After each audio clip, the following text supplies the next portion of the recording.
Dear listeners, I welcome you to my channel. Leave your comments and impressions, I value your opinion. The phone rings, interrupting my mid-morning coffee break. I glance at the caller ID. Unknown number. I usually let these go to voicemail, but something about today makes me pick up. Hello? I answer, my tone neutral. There's a pause on the other end, followed by a low chuckle. Michael, right? Michael Turner? My grip on the phone tightens. Who's asking? I'm someone who knows a lot about you, Michael. More than you might think, the voice says, dripping with smugness. I feel a chill run down my spine, but I force myself to stay calm. Look, if this is some kind of prank, I'm not in the mood. Oh, this is no prank. The voice replies, a sinister edge creeping into his tone. You see, I'm calling about your wife, Emily. My heart skips a beat. Emily? What the hell is this about?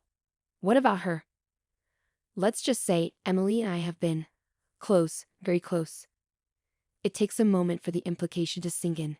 My mind races, anger and confusion boiling up inside me. What are you trying to say? The man on the other end laughs again, the sound grating on my nerves. I'm saying, if you think about divorcing her and taking all your precious money, you're going to have a lot more to worry about than just your marriage. I almost fall out of my chair. Did he just threaten me? At work? Who the hell do you think you are? I'm the guy who can make your life a living hell, Michael. I can ruin your career, smear your reputation, and make sure you end up with nothing. So, I think twice before making any rash decisions. My mind spins. Emily? An affair? And now this bastard thinks he can blackmail me. He has no idea who he's dealing with. Listen to me, I say, my voice low and steady. You have no idea what you're getting yourself into. You think you can threaten me and get away with it? You've made a huge mistake. Oh, I'm not worried, he sneers. You should be. I hang up, my heart pounding. For a moment, I sit there stunned. But then, a sense of resolve washes over me. If this guy thinks he can intimidate me, he's in for a surprise. I dial my lawyer's number. Hey, Rick, it's Michael. We need to talk. Something urgent has come up. Rick agrees to meet me at his office in an hour. As I gather my things, I think about the conversation. Emily having an affair. It feels like a punch to the gut, but there's no time to dwell on it now. I need to protect myself. I arrive at Rick's office, and he ushers me into a private room. What's going on, Michael?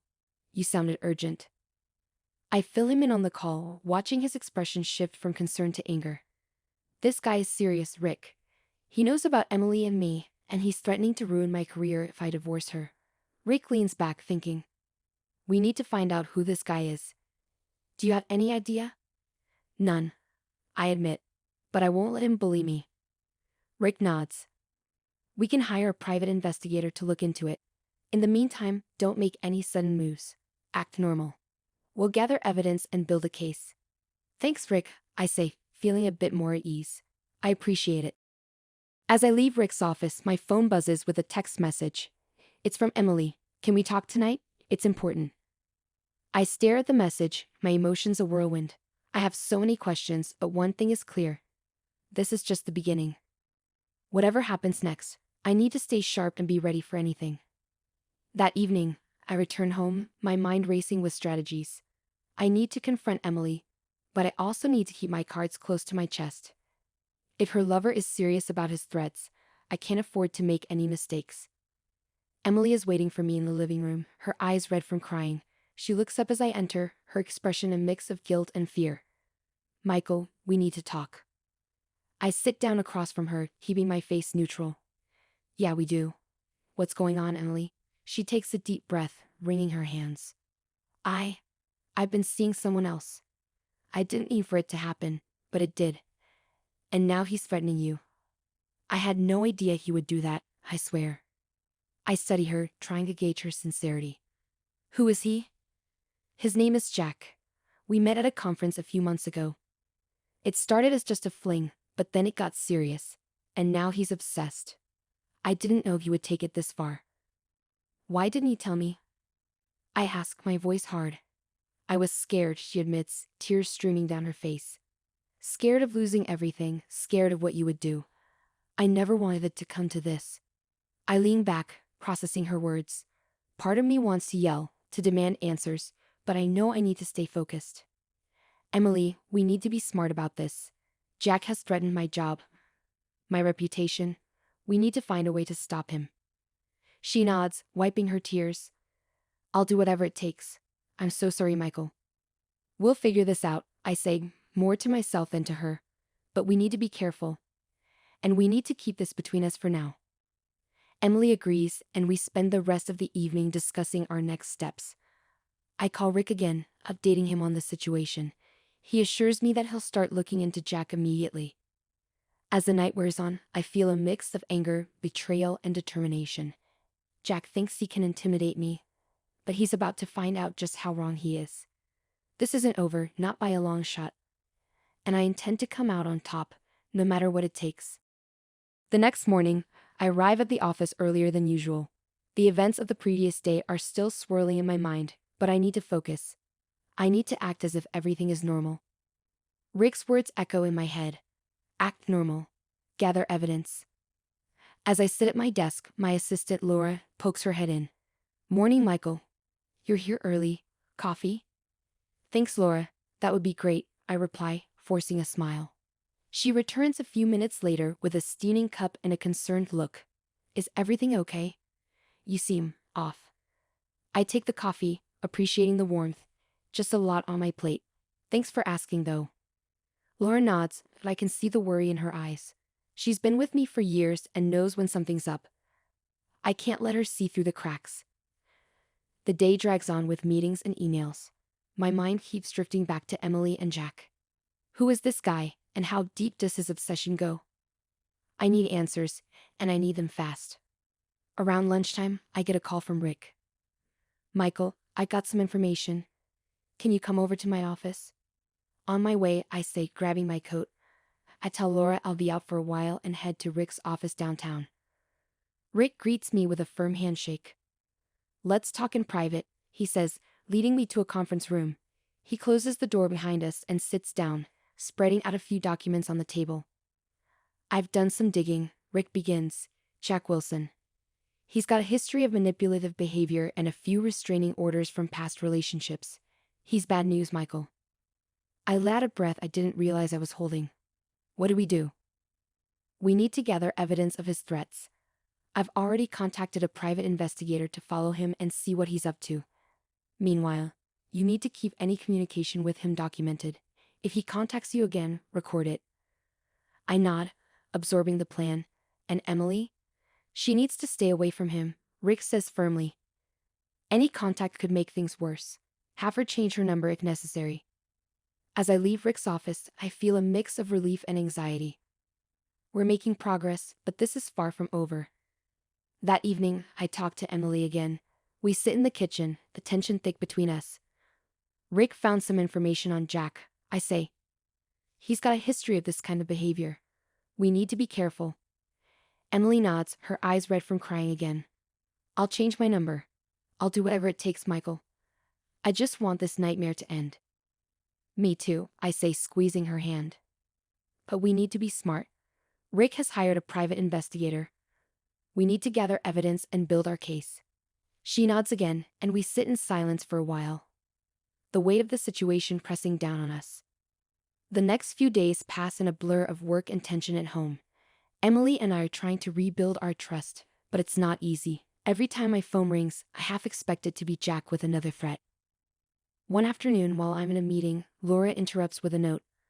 Urgent call that reads. I excuse myself and head to my office, picking up the phone. Michael Turner, I say. Mr. Turner, this is Detective Samuels with the Metro Police Department. We need to speak with you about a matter concerning Jack Wilson. My heart races. What about him? Can you come down to the station? It's better if we discuss this in person. I'll be there as soon as I can, I say, hanging up. I grab my coat and tell Laura I'll be out for the rest of the day. At the police station, Detective Samuels greets me and leads me to an interrogation room. Mr. Turner, thank you for coming. Please have a seat. I sit down, my mind racing with possibilities.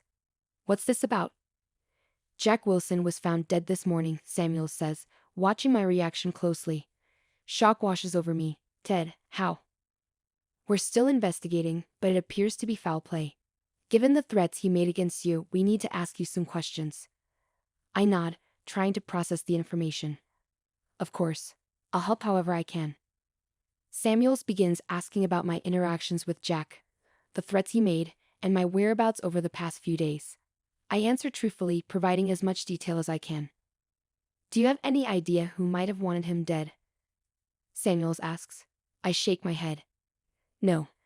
I mean, he was clearly unstable, but I have no idea who would do this. Samuels nods, making notes. We'll need to speak with your wife as well. Of course, I say, my mind spinning. This changes everything. As I leave the station, I call Rick to update him. Jack's dead. I say as soon as he picks up. What? How? I don't know. The police are investigating. They think it's foul play. Rick is silent for a moment. This complicates things. We need to be very careful, Michael. Anything you say or do could be used against you. I know, I say, feeling the weight of the situation settle even heavier on my shoulders. I need to talk to Emily. When I get home, Emily is in the kitchen, looking tense.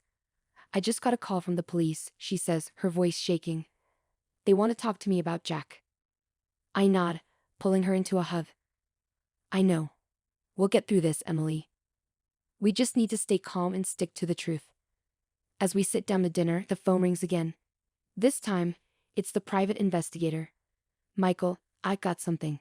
We need to meet. I agree and head out, leaving Emily with a promise to keep her updated.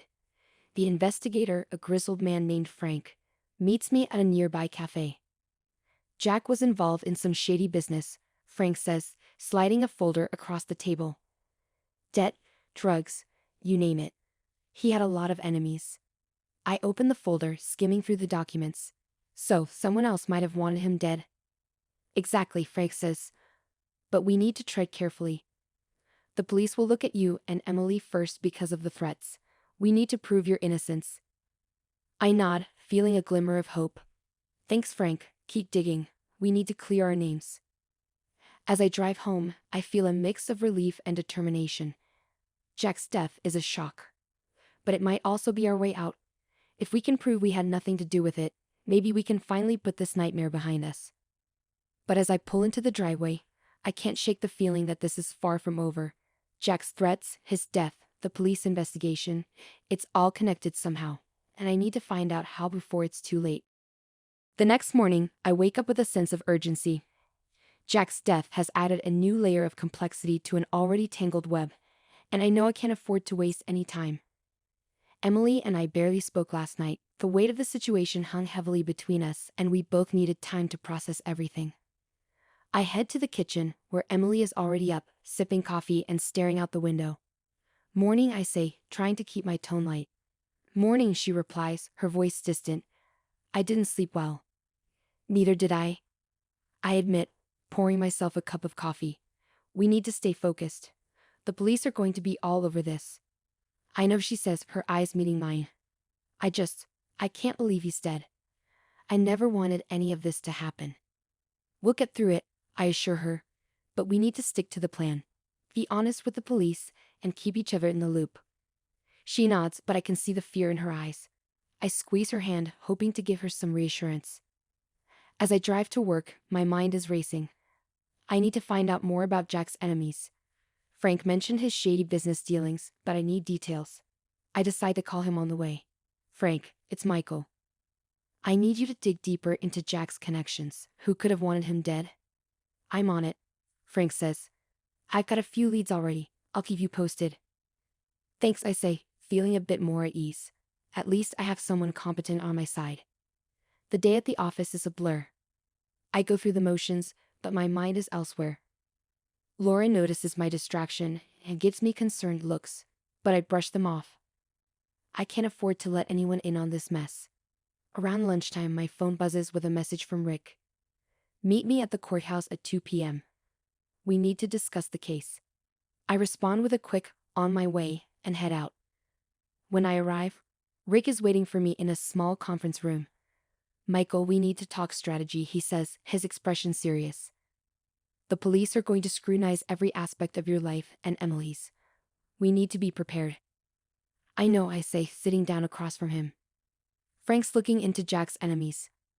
We need to find out who had the most to gain from his death. Rick nods. That's good. But we also need to be proactive. I suggest we hire a forensic accountant to go through your finances and make sure everything is clean. Any hint of irregularity could be used against you. Agreed, I say.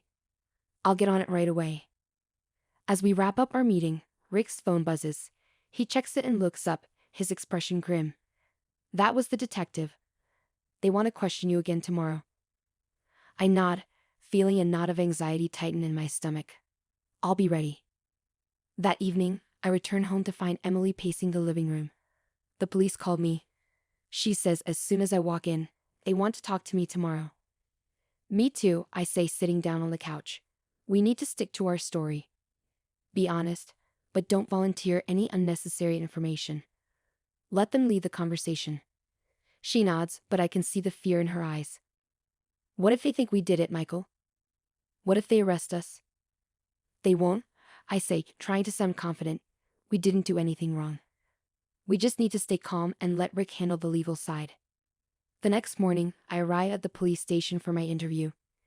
Detective Samuels greets me with a firm handshake and leads me to a small, sterile room. Have a seat, Mr. Turner. I sit down, my heart pounding. Samuels takes a seat across from me, flipping open a notebook. Thank you for coming in, Mr. Turner. We just have a few more questions. Of course, I say, keeping my tone neutral. Can you walk us through your relationship with Jack Wilson? Samuels asks, his pen poised over the notebook. I take a deep breath. I didn't know Jack personally. I only found out about him recently when he started threatening me over the phone. He was having an affair with my wife, and he threatened to ruin my career if I divorced her. Samuels nods, jotting down notes. And when was the last time you had contact with him? A few days ago, I reply. He called me and made another threat. That's when I contacted my lawyer and hired a private investigator. Can you provide us with their contact information? Samuels asks. Of course, I say, handing over Rick's and Frank's details. Samuels asks a few more questions about my whereabouts and interactions with Jack. I answer honestly, sticking to the facts. Finally, he closes his notebook. Thank you, Mr. Turner. That will be all for now. We may need to speak with you again. I understand, I say, standing up. I want to help in any way I can. As I leave the station, I see Emily arriving for her interview. She looks pale but determined.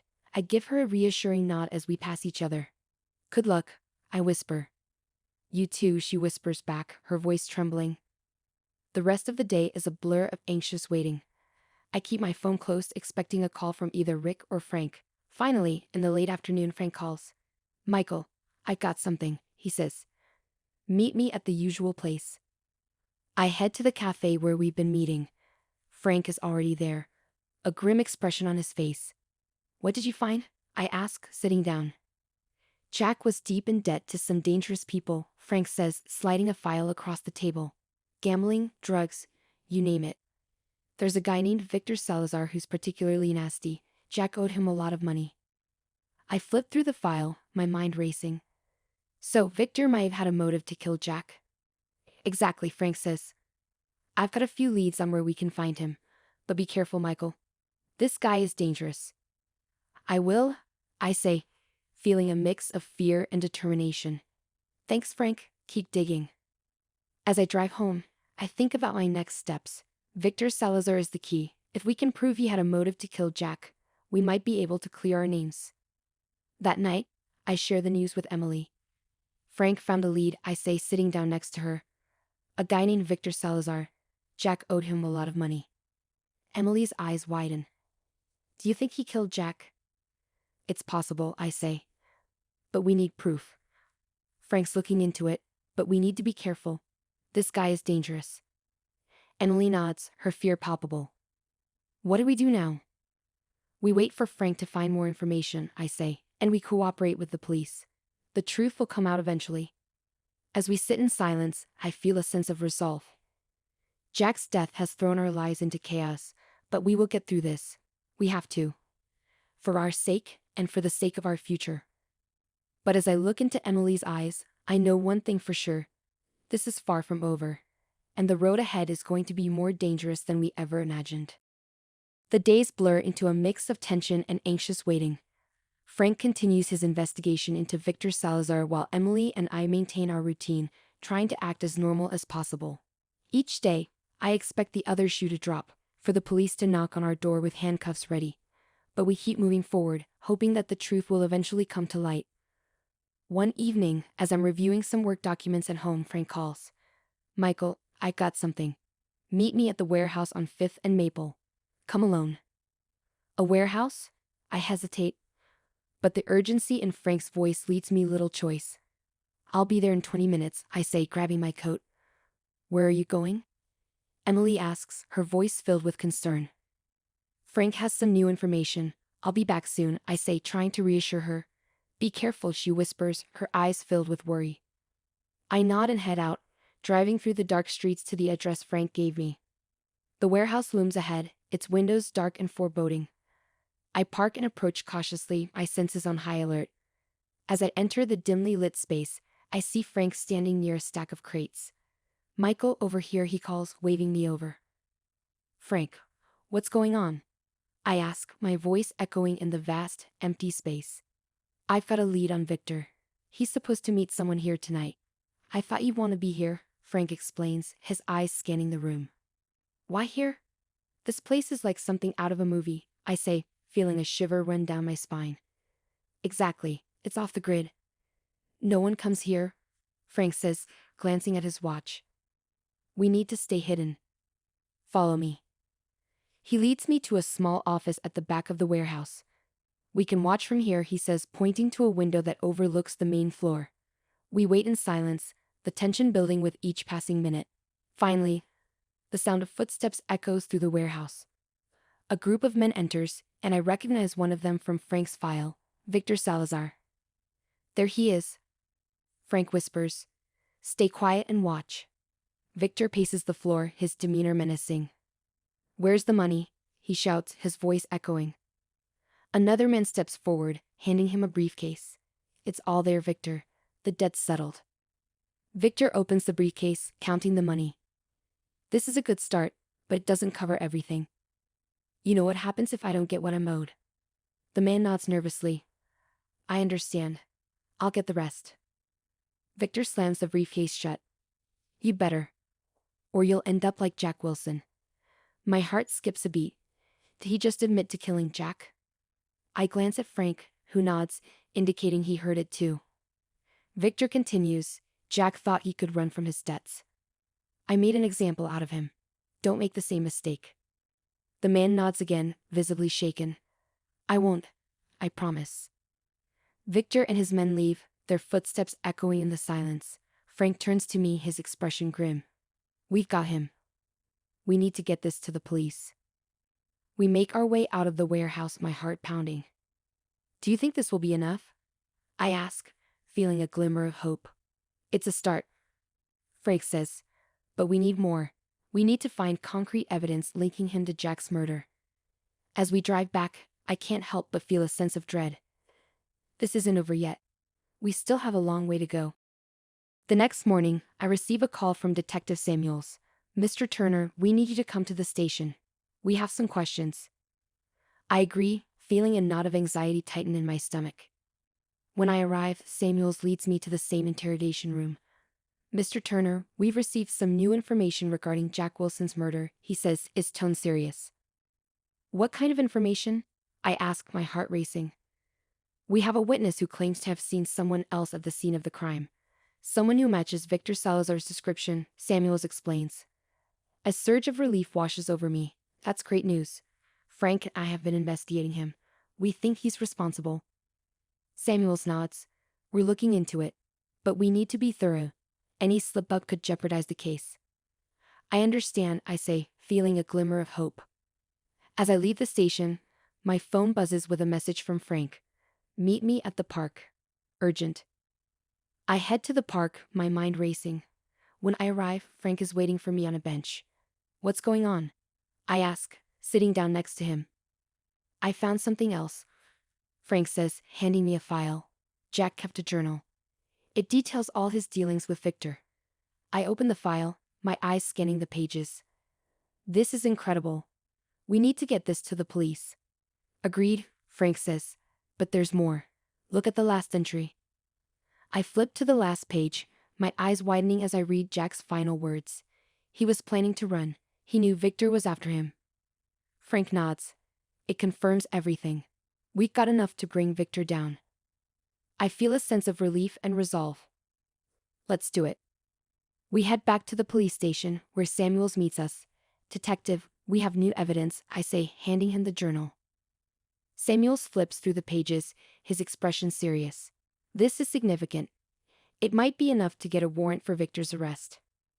As we wait for the warrant to be issued, I can't help but feel a sense of vindication. We're finally getting somewhere. Later that evening, Emily and I sit together in the living room, the tension between us finally easing. We're going to be okay, I say, holding her hand.